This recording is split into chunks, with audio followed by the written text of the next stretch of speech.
마음으로 좀 왔습니다. 저는 이음습교회라고 하는 서울의 강서구에 있는 교회에서 사역을 하고 있고요. 지금은 5세부터 이제 초등학교 4학년까지 저희가 개척한 지가 5년이 돼가지고 아직 그 부서가 제대로 없고, 그래서 어린아이들 몇 명 이렇게 모여가지고 예배하고 있습니다. 여러분 만나서 너무 반갑고요. 제가 좀 너무 긴장이 되는데, 제가 어린이 예배할 때마다 함께 하는 게 있어가지고 같이 하면 좋겠습니다. 마음에 한번 손을 얹어 볼까요? 네. 저를 따라해 주시면 됩니다. 하나님은 나를 사랑하십니다. 그 사랑이 나를 포기하지 않으십니다. 이 시간 하나님께 내 마음을 엽니다. 내 마음을 받아주세요. 받아주세요. 네. 아이들과 예배할 때 이렇게 시작을 하는데요. 첫 번째로는 아이들이 진짜 하나님의 사랑을 좀 알았으면 좋겠고, 그리고 포기하지 않으시는 그 하나님의 사랑 안에서 정말 푹 잠겨 있었으면 좋겠어서 아이들과 이 구호를 같이 하는데, 오늘 우리 함께 예배드리는 여러분들에게도, 꿈터교회 성도님들에게도 하나님의 사랑에 푹 잠기는 그런 시간 됐으면 좋겠습니다. 네, 그냥 목사님 강도사님이라고 소개하셨는데 아직 제가 인허를 안 받아가지고 전도사예요. 그리고 이제 그냥 동생이 하나님 말씀 묵상한 거를 나눈다고 좀 생각하시고 편하게 좀 들어주셨으면 좋겠습니다. 네. 여러분 혹시 어린이들을 좋아하시나요? 좋아하세요? 정말 좋아하시나요? 제가 교회에서 물어봤더니 저희 삼둥이 자녀를 가지신 분이 있으세요. 근데 이제 그분이 고개를 막 이렇게 절레절레 막 하시는 거예요. 근데 전 아직 결혼을 안 해가지고, 저처럼 미혼이거나 아직 자녀가 없으신 분들은 아이들 너무 좋아한다고 막 얘기하시는 거죠. 아직 그 육아의 세계로 들어가지 않아서 이제 얘기한 것 같은데, 제가 최근에 기사를 보다가 이런 기사를 좀 보게 됐어요. 약 4년 전에요. 4개월 된 아이를 데리고 어머니가 미국을 가게 되는 일정을 가게 됐어요. 이 어머니가 한 그 비행기 안에서 한 행동이 되게 이슈가 많이 되고 뉴스에서도 많이 나오게 됐는데, 이 어머니가 어떤 행동을 했길래 뉴스나 신문에서 되게 많이 이 어머니에 대해서 언급을 많이 했을까요? 혹시 기사 보신 적 있으실지 모르겠지만, 이 어머니가요, 이 어린 아이를 데리고 미국에 가는 비행기를 올라탔는데, 이 아이가 울기도 하고 또 보채기도 하고 또 승객들을 방해하지 않을까 싶어서 간단한 간식이랑 그리고 이어플러그 그리고 조그만 손편지를 쓰셔가지고 약 한 150명 정도 준비해가지고 비행기에서 나눠줬다고 해요. 그래서 사람들이 이 어머니의 행동을 보고, 와, 이 어머니의 행동이 정말 대단하다, 좀 개념 있는 엄마다라고 뉴스에서 그리고 신문에서 되게 많이 보도가 됐던 걸로 기억을 합니다. 그래서 제가 이 얘기를 저희 어머니랑 같이 얘기를 한 적이 있었어요. 한 달 전에 어머니랑 같이 이야기했는데 어머니가 뭐라고 이야기하시냐면, 엄마가 되게 많이 힘들었겠다. 엄마가 되게 많이 힘들었겠다. 저는 처음에 잘 이해를 못했어요. 뭐 준비하는 거 힘들 수 있겠죠. 그래서 엄마랑 같이 이야기를 하다 보니까 어머니가 이런 얘기 하시는 거예요. 아이가 4개월 정도 되면은 통잠도 잘 못 자고 중간중간에 깨고, 그리고 중간중간 기저귀도 갈아줘야 되고 또 밥도 먹여야 되고, 그 좁은 공간에서 아이를 혼자 본다는 게 너무 어렵고 힘들었을 것 같다. 그리고 더 나아가서는 아이가 울면 같이 탄 승객들이 혹시나 안 좋은 눈초리를 좀 주지 않을까? 어머니가 좀 두려운 마음이 있었을 수도 있겠다라고 저희 어머니가 저한테 얘기해 주시는 거예요. 제가 너무 깜짝 놀랐어요. 그냥 저도 다른 기사와 뉴스와 별반 다르지 않게 엄마한테 엄마 이거 좀 보세요. 진짜 이거 멋있는 엄마가 여기 있다고 얘기했거든요.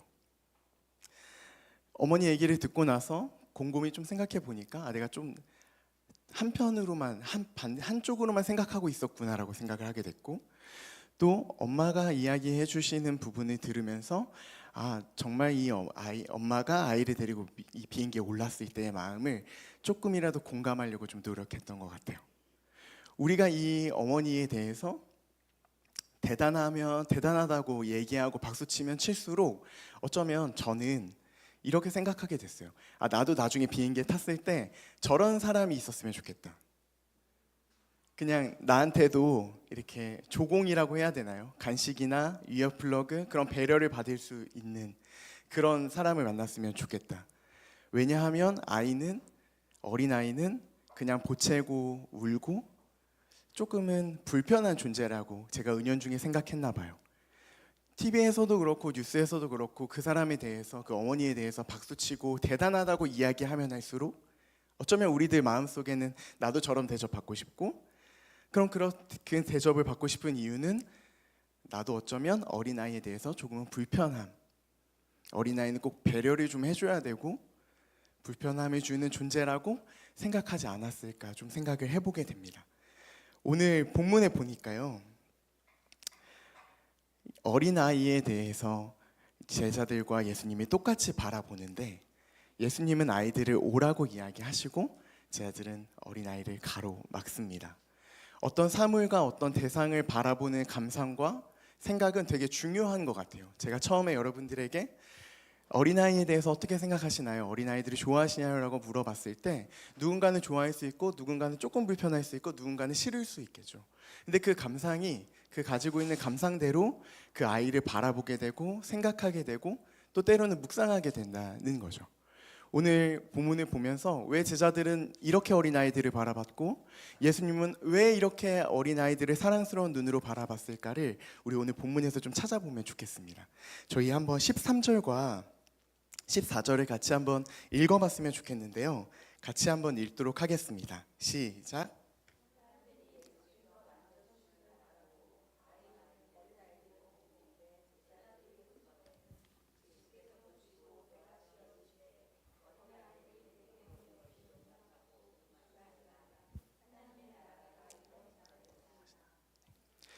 어린아이를 좀 축복해 주기를 원하는 사람들이 있었어요. 근데 저는 이 본문이 조금 특이하다고 생각했거든요. 그리고 오늘 이 어린아이를 예수님께 데려온 사람들이 조금 특별하다고 생각했어요. 왜냐하면 이 당시에 어린아이들은, 지금은 우리가 너무 사랑스럽고 저기도 너무 귀여운 아이가 있는데 너무 사랑스럽고 너무 예뻐요. 너무 이렇게 같이 놀아주고 싶고 한데, 그 당시에 어린이를 보는 이미지나 어린이 상은 그렇게 사랑을 해줄 만한 존재는 아니었거든요. 근데 오늘 이 사람들은 이 어린아이들에게 관심을 가지고 예수님께 데리고 오는데, 그 당시 사회에서는 이 어린아이는 그냥 빈약한 노동력을 가진 그냥 한 미성숙한 존재일 뿐이었어요. 미성숙한 존재, 그리고 약한 육체를 가진 어린아이들에게 데리고 예수님께 데리고 갑니다. 그리고 마태복음에 보면요, 손을 얹어서 기도해 주시기를 바랬다고 이야기하고 있어요. 이 특별한 사람들은 왜 이 어린아이들을 데리고 당시 사회 인식과는 다르게 예수님께 데리고 갔을까요? 쉽게 생각하면 좋은 인상을 예수님께 가지고 있었기 때문 아닐까요? 그냥 쉽게 생각해서요. 왜냐하면 낯선 이나 그리고 조금 아직 그 신원이 명확하지 않은 사람에게 자기 아이나 또 남의 아이를 데려가서 심지어 스킨십까지 하게 하는 부모나 사람은 없을 거예요. 그죠? 그러니까 지금 이 사람들은 예수님이 지금 이 아이를 사랑해 줄 수 있을 만한 분으로 인식하고 있고, 더 나아가서 당시 사회가 바라보는 어린이 상과는 다르게 충분히 사랑해 주고 특별히 기도하고 안수해 줄 수 있을 만큼 사랑이 많은 존재라는 분으로 알고 아이들을 데리고 간 거죠.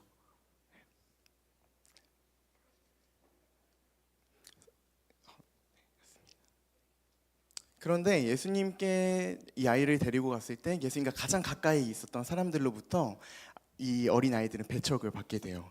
아주 날카로운 꾸짖음을 받게 되는 것이죠. 우리가 읽었던 본문에 제자들이 꾸짖었다라고 표현을 하거든요. 제가 새 번역 성경으로 봐가지고 조금 번역이 다를 수 있는데 동일한 의미로 좀 기억해 주시면 좋겠는데, 이 새 번역 성경에서 보면 이 꾸짖다는 단어, 그리고 영어 성경과 헬라어 성경을 보면 이 꾸짖다라는 단어에는 비난하다는 의미를 동시에 가지고 있습니다. 비난하다는 것은 무엇일까요? 비난하다는 그 말은 정확하게 문제가 뭔지 그리고 그 결함이 뭔지를 알아야 우리가 정확하게 비난할 수 있잖아요. 그냥 아무 생각 없이 싫다고 하는 거 말고 바른 참된 비판이라고 하는 것은 무엇이 잘못된지 정확하게 알아야 정확하게 비판할 수 있겠죠. 그러면 제자들은 도대체 무엇을 가지고 아이들을 꾸짖으면서 예수님께 오지 말라고 했을까? 이 부분을 좀 한번 살펴보고 싶어요. 지금 오늘 본문을 보면 제자들이 예수님이 어린아이가 예수님께 오는 이 사건, 이 상황을 보고 잘못됐다고 정확하게 진단하고 꾸짖은 거거든요. 결국 꾸짖다는 건 제자들이 생각했을 때 본인이 기준이 돼서 내가 꾸짖고 내가 기준이 되어서 얘기를 하는 거예요. 내가 옳지 않다고 생각했고 내 기준에 옳지 않으니까 예수님께 어린아이가 오는 게 정당하지 않다, 바르지 않다고 지금 제자들이 이야기를 하는 거죠. 그들이 확신을 가질 수 있었던 것은 무엇이었을까요? 어린아이를 오지 못하게 꾸짖고 정확하게 어린아이는 예수님께 오면 안 된다고 꾸짖을 수 있었던 어떤 근거와 기준은 무엇이었을까요?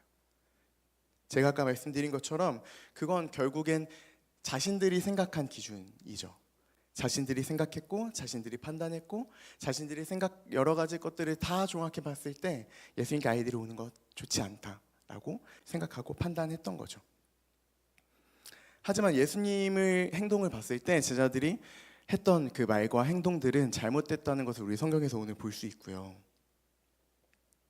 그리고 지나친 자기 확신이 우리에게 얼마나 치명적인 상황을 야기시키는지 오늘 본문이 좀 보여주는 것 같아요. 제자들이 자기 확신으로 예수님께 오는 어린아이들을 막은 것처럼 우리는 우리가 가지고 있는 어떤 자기 확신이나 신앙에 대한 기준들이 혹시나 있다면, 그리고 그것이 예수님께 묻지 않고 예수님과 반대되는 것임에도 불구하고 어떤 나의 삶의 경륜이나 나의 삶의 기준들이 혹시나 우리의 예배에, 우리의 기도에, 우리의 공동체성에 방해되는 것이 있다면 우리는 이 자기 확신을 과감하게 좀 버릴 필요가 있는 것 같습니다.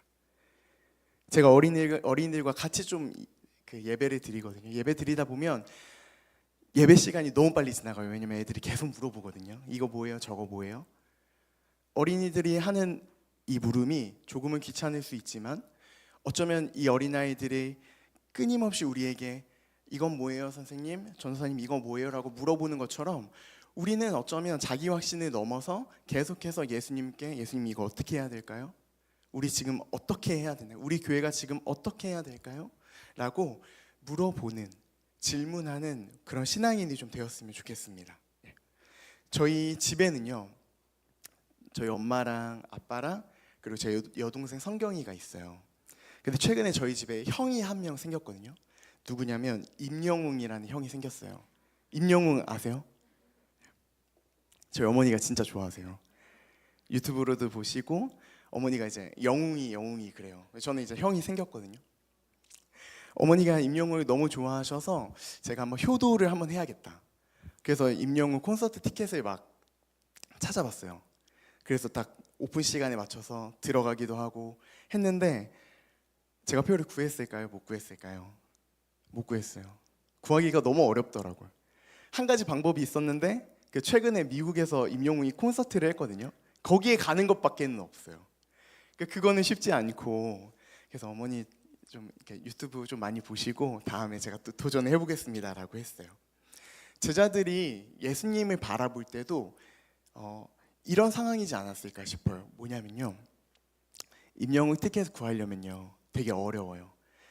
그분의 노래를 좀 듣고 싶어서 그리고 한번 보고 싶어서 때로는 비싼 티켓을 하면요 악수도 할 수 있고 막 그러더라고요. 그러니까 그분을 한번 만져보고 싶거나 그분과 함께 악수하는 거 그리고 그분을 직접 보는 거 하고 싶은 사람들, 그 당시에도 예수님을 보고 싶고 한 번이라도 만져보고 싶은 사람이 있지 않았을까 생각해요. 엄청 많았겠죠. 그러니까 임영웅과 관객 사이에 그 펜스가 쳐져 있고 그 위에 경호원이 안전을 지키는 것처럼 때로는 제자들도 예수님의 안전을 지키기 위해서 어린아이 또는 위험인물이라고 생각되는 사람들을 가로막았을 수도 있었겠다라는 생각이 들었었어요. 그리고 당시 사회가 생각하는, 인식하는 사람들과 같이 어린아이도 똑같이 제자들이 그렇게 인식한 거죠. 어린아이와 여자는 그 당시에 계수가 되지 않을 정도로 사회 밖으로 밀려난 사람들이었는데 제자들도 똑같이 그 사람들을 그냥 밀어내는 것이 사회 인식과 제자들이 갖고 있던 인식이 그냥 같았던 거죠. 그냥 세상이 하니까 그 사람들이 살아가는 대로 자연스럽게 하니까 나도 우리도 그렇게 해야 되는 것이 맞겠다라고 생각했던 것 같아요. 아까 이야기한 것처럼 내가 제자들이 기준이 돼서 판단하고 결정하고 그것을 대로 따른 거죠. 여기에는 예수님이 낄 자리가 한 자리도 없어요. 만약 제자들이 예수님을 생각해서 예수님 어린아이가 오고 있어요. 아니면 막았다고 하더라도 어린아이 한번 만져보시겠어요? 만나보시겠어요?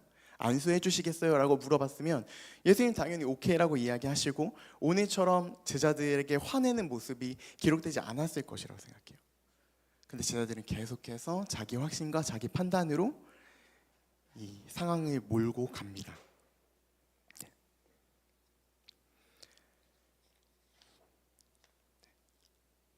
한 번 더 제자들 편에서 좀 생각해 보면 좋겠어요. 이 본문을요. 그 9장 37절 앞에 본문에 보면요. 제자들이 누가 더 큰지에 대해서 이야기를 합니다. 다투면서 이야기하거든요. 제가 세번역 성경으로 읽어드릴게요. 비슷합니다. 누구든지 내 이름으로 이런 어린이들 가운데 하나를 영접하면 그는 나를 영접하는 것이요 누구든지 나를 영접하는 사람은 나를 영접하는 것보다 나를 보내신 분을 영접하는 것이다.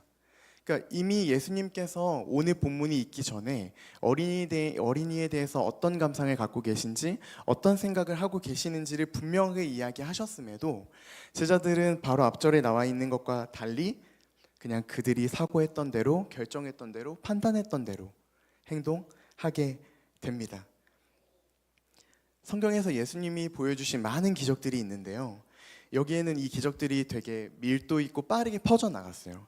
그리고 예수님 입장에서도 본인의 사역 기간이 얼마 남지 않았기 때문에 굉장히 빠르고 밀도 있게 사역을 하셨을 거라고 생각해요. 여기에는 아픈 사람도 치유하시고 또 기적도 일으키시고 또 때로는 혼자서 기도도 하시고 여러 모습을 되게 바쁘게 사셨잖아요. 그 모습을 제자들 입장에서 가장 옆에서 가장 가까운 데서 살펴보면 예수님이 얼마나 피곤하셨을까, 많이 피로하셨겠다는 생각이 좀 들어요. 그래서 제가 제자들의 편을 좀 들면 제자들이 자기 확신과 판단했지만 제자들의 편을 조금 들자면 예수님이 조금 피곤하니까 예수님 좀 쉬게 해야지라는 마음도 또 있었을 수도 있고 또 더 나아가서는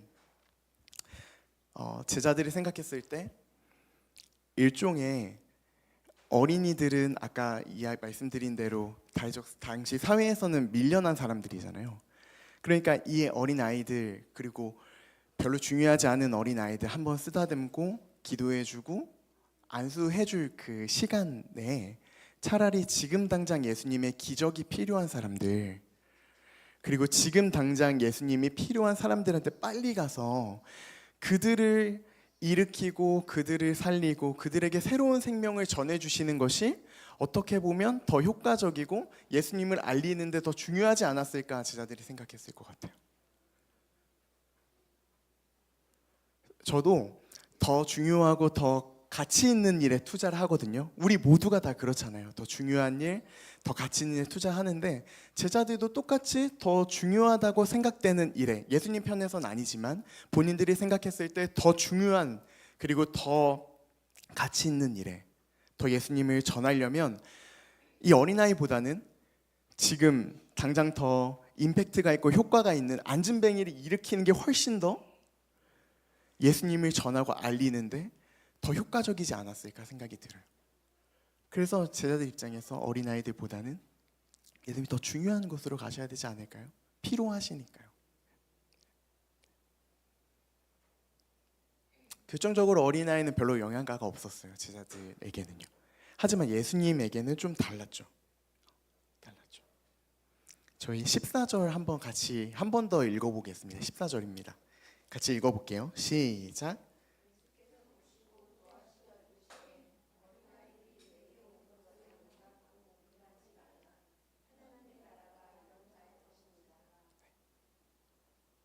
예수님께서 되게 화를 내시면서 제자들에게 말씀을 하고 있어요. 근데 여기에는 그저 이제 분노만을 표현하지 않으시고 분노와 그리고 감정 그리고 여기 하나 더 괴로워하는 모습, 괴로워하는 감정까지도 포함되는 단어입니다. 예수님은 왜 분노하시는 거 알겠어요. 분노하시는 거 알겠고 하지만 왜 예수님께서 괴로워하신다는 표현까지 이 단어에 담으셨을까라는 의문이 좀 들었습니다. 왜 예수님은 왜 괴로워하셨을까요? 그냥 제자들아 너희가 잘못됐어. 너희가 하는 거 옳지 않은 행동이야. 라고 그냥 말씀만 하시면 되는데 여기 안에 괴롭다고 하는 그 감정까지 표현해서 예수님이 제자들에게 크게 노하고 있는데 화를 내고 계시는데 왜 이런 감정을 예수님이 담으셨을까라는 생각이 좀 들었습니다. 예수님은 제자들의 표현과 말에서 당시 사회가 인식하는 어린아이들을 똑같이 대하는 모습을 보고 노하셨을 뿐만 아니라 넓게 보면 강자가 약자를 억압하고 누르는 힘까지도 보셨던 것 같아요. 힘 있는 자가 힘 없는 자를 군림하고 무시하는 모습, 누구보다 내가 더 낫다고 해서 자기 판단하는 그런 모습들, 난 힘이 있고 어린아이는 힘없는 그냥 빈약한 존재이니까, 연약한 존재이니까 무시해도 돼버리는, 그러니까 사랑을 줄 만한 가치가 없는 존재라고 여겨버리는 것에서 예수님은 제자들의 그런 행동을 보고 괴로워하시지 않았을까 생각이 듭니다.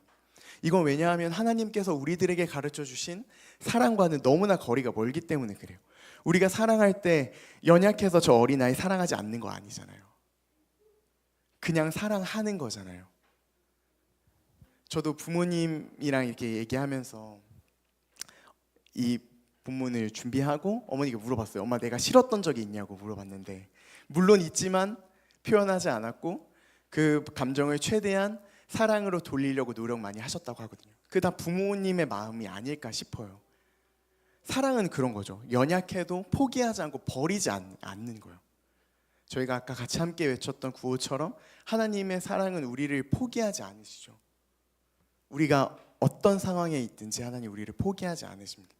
사랑은 그런 거죠. 예수님이 가르쳐 주신 그리고 하나님이 우리에게 보여주신 사랑도 마찬가지입니다. 연약하다고 버리지 않아요. 이상하다고 버리지 않아요. 부족하다고 버리지 않죠. 근데 제자들의 모습 속에서 이런 모습이 보이니까 예수님은 그 모습이 너무나 괴로우셨던 것 같아요. 그리고 이제는 하나님의 나라를 어린아이로 끌고 오셔서 이렇게 이야기하시는 거죠. 너희가 무시하고 너희가 밀어내는 그 어린 아이에게 사실은 하나님의 나라가 있다. 너희가 무시하고 연약하고 사랑해주지 않는 저 존재 안에 하나님의 나라가 들어있다. 곧 하나님의 나라가 거기에 임했다라고 예수님이 말씀하시는 거죠. 또한 당시 사람들은 율법에 목숨을 많이 걸었어요. 율법을 지키는 것, 율법을 행하는 것, 거기에 순종하는 거예요. 당시 사회 인식도 어린아이가 율법을 지키거나 순종할 거라고 생각하지 않았어요.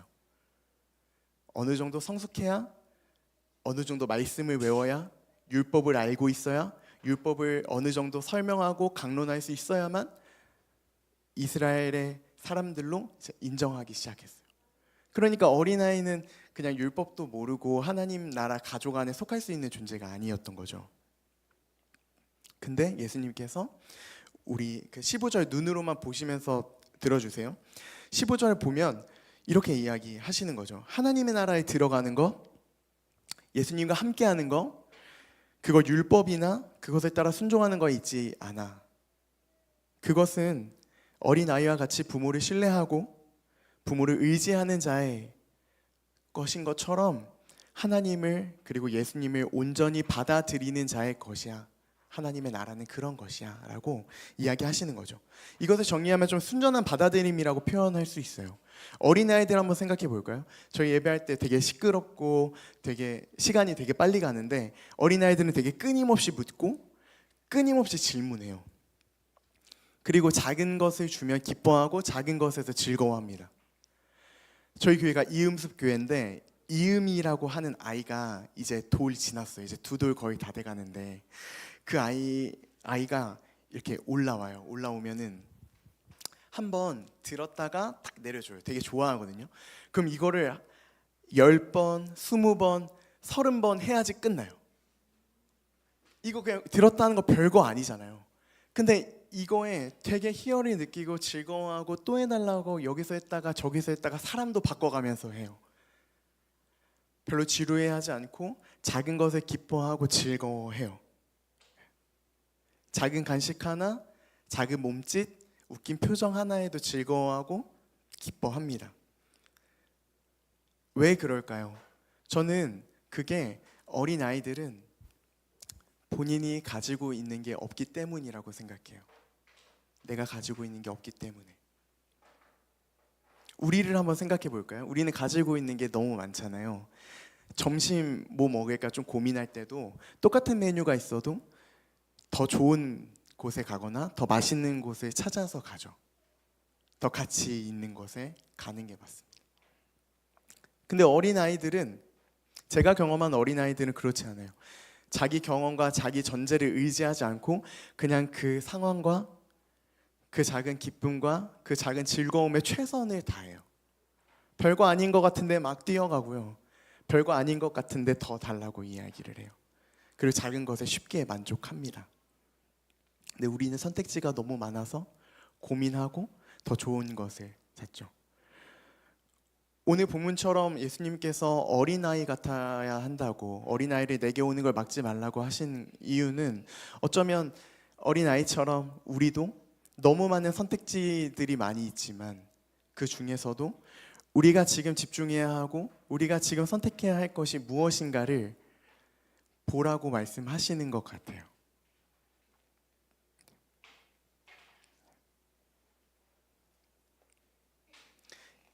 예수님이 어린아이에 대해서 이야기하시면서 제자들에게 크게 화내실 일, 제자들 편에서 보면 자신들이 납득할 만한 이유가 있었고 자신들이 생각했을 때 이건 정말 합당하다고, 예수님 피곤하면 안 되고 여러 가지 이유들이 있었지만 그건 결국 예수님께서 어린아이를, 더 나아가서 우리들을 사랑하시는 그 마음과는 전혀 다른 것이었죠.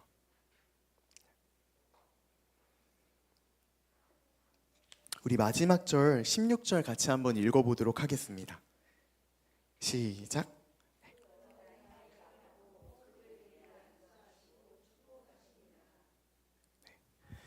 예수님께서는 그냥 어린아이들이 왔을 때 이제는 받지 않으시고 예수님이 그냥 안아주셨어요. 한번 그 모습을 좀 상상해 보면 좋을 것 같은데, 따뜻한 손, 그리고 사랑의 온기, 그리고 축복의 말을 해주시지 않았을까 생각이 듭니다. 이 모습 마치 부모가 아이를 안고 있는 모습이지 않을까요? 유사해 보이는 것 같지만 아니 그냥 부모의 모습을 예수님께서 하고 계시는 거죠. 저는 오늘 저와 여러분이 우리를 포근하게 안아주시는 그 예수님의 모습을 좀 기억했으면 좋겠습니다.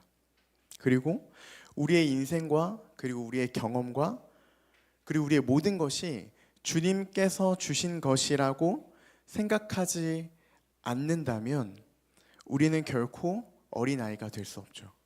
더 나아가서 우리를 하나님과 가깝다고 이야기할 만한, 가깝다고 얘기하지 않고 오히려 하나님과 멀어지게 하는 생각과 마음이 될 수 있겠다는 생각이 듭니다. 여러분들께 한번 물어볼게요. 여러분 혹시 어린아이이신가요?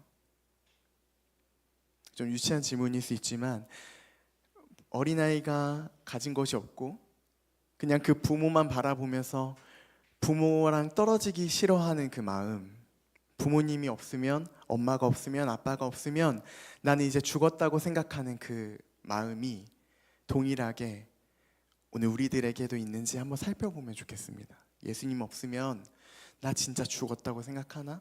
예수님 없으면 나 진짜 아무것도 아니라고 생각하나? 어쩌면 우리는 어린아이가 아니라 그냥 어른이 되어서 내가 선택하고 내가 결정하고 나의 삶의 순간들과 나의 삶의 경륜들이 쌓여서 예수님 잠깐만 제가 먼저 선택할게요. 내가 먼저 할게요. 그리고 나서 정 안 됐을 때 그때의 기도의 자리로 나오거나 그때 하나님 말씀을 보거나 그때 나에게 힘이 되었던 말씀을 다시 찾거나 하지는 않는지 한번 우리 돌아보면 좋겠습니다. 저희 함께 찬양하실 텐데요. 내가 주인 삼은 모든 것 함께 찬양하시면서 우리의 마음이 지금 어디에 거하고 있는지 그리고 어디에 거해야 되는지를 함께 찬양했으면 좋겠습니다.